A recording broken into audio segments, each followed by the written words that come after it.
Sa last episode po natin guys, ating My Hero Academy guys, ay ito na nga, tumambad na nga sa harapan ni Star and Stripe itong si Shigaraki guys, grabe. At kung makikita po natin last episode guys na nagmamadali rin itong si Endeavor, Beast Genius at si Hawks na salubungin itong si Star and Stripe, pero naunahan sila nito ni Shigaraki. So panoorin po natin guys ang next na scene sa chapter 330.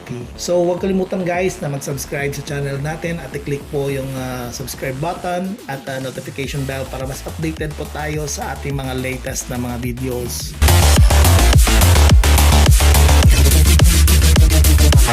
So guys, kung nakikita po natin ay ito na nga, makita po natin si Stars and Stripes, sinabihan niya mga kasama niyang mga jet fighter guys na sinabihan niya take your formation. So sabi ni Star and Stripe na time to exterminate na ang kalaban. So sabi naman ng mga piloto ay copy that.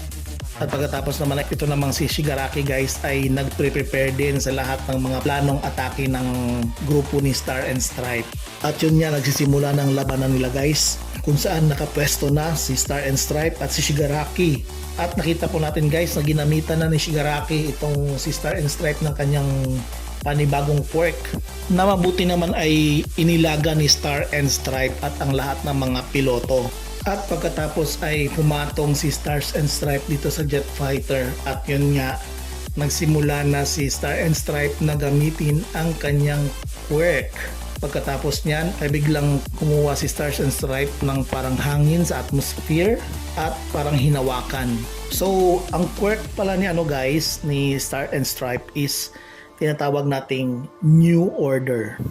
Ang quirk na to guys ay kumbaga nagbibigay daan ito guys sa kanya na baguhin ang realidad sa pamamagitan ng physical na paghawak or pagpindot sa isang subject, isang bagay or paksa ba, at sasabihan ng pangalan nito. Kumbaga sasabihan niya ito ng kahit anong shape or kahit ano ba, star ba or diamond ba or ganyan, bago niya i-deklara sa isang panuntunan na magiging sanhi ng pagbabago sa mga physical na properties guys. Kaya yan yung ginawa niya kay Shigaraki guys, na yung atmosphere guys, ginawa niyang nung sinabi niyang star, yon biglang tumambad yung isang malaking shape ng star. Pagkatapos ay biglang natamaan si Shigaraki sa quirk niya at sumigaw naman itong si Stars and Stripes sa lahat ng mga piloto na mag-assist, sumigaw ng laser at tinira ito ng laser si Shigaraki guys.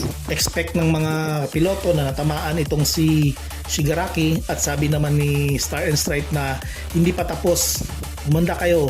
At pagkatapos ay ito namang si Shigaraki ay nagready na naman sa kanyang pag-aatake sa kanyang bagong quirk na naman. At pagkatapos guys ay nakita nilang si Shigaraki na hinawakan ng laser guys.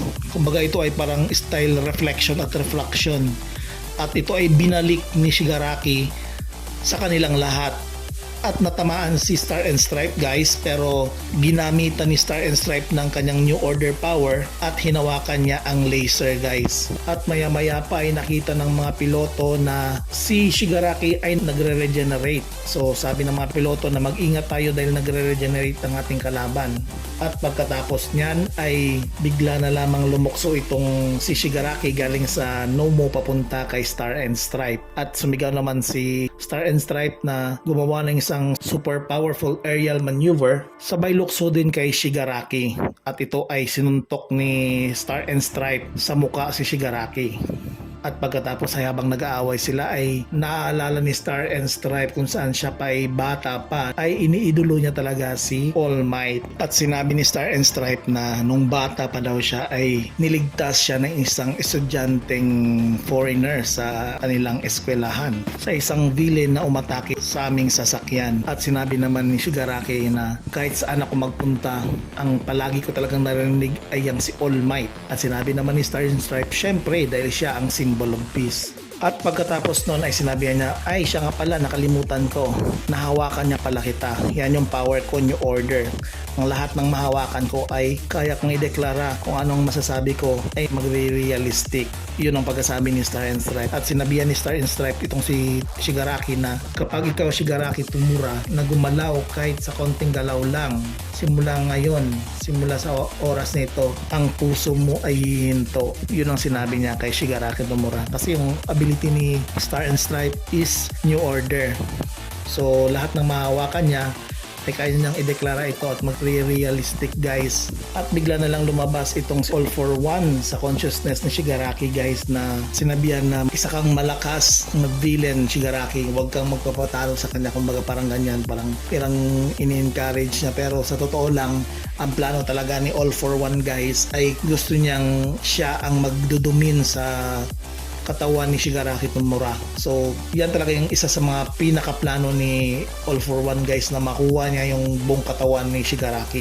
Kaya in-encourage na ito si Shigaraki na siya at si All for One ay isa lang. Pagkatapos nito ay biglang sumigaw si Shigaraki at ikinagulat naman ito ni Star and Stripe dahil parang nabigo yung power niya guys, yung quirk niya kay Shigaraki. Kasi actually guys, itong si All for One guys ay gusto niya talaga itong kunin yung buong katawan ni Shigaraki at si Shigaraki naman ay ayaw niyang mapapapunta sa kay All for One ang kanyang katawan.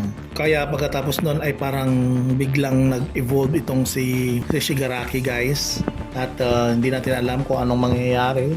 Panoorin na lang natin sa susunod na episode guys kung anong mangyayari sa laban nilang dalawa ni Star and Stripe. So hanggang dito lang ako guys. So huwag po natin kalimutan na mag-subscribe at click ang notification bell para mas updated po tayo sa ating mga videos. Ingat guys!